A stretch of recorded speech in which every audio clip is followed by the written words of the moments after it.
Today we are going to make my favorite seafood dish in Morocco, calamari tagine. To make the sauce, we will need fresh tomatoes. Cut them in half and grate them using the large holes of the grater. Finely chop the parsley. Cut the onion in half and finely chop it.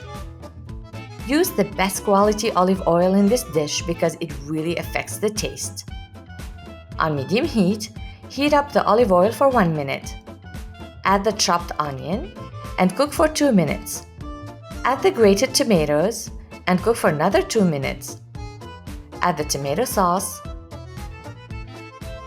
salt, pepper, paprika, and half of the finely chopped parsley. Mix well. Cover the pan and let the sauce cook for 5 minutes. Add the fresh calamari rings to the sauce. Cover the pan and cook on medium heat for 45 minutes to 1 hour. When about 40 minutes of the cooking time has passed, add the rest of the chopped parsley and continue cooking until the calamari is done and the sauce becomes thick. Serve immediately with crusty bread.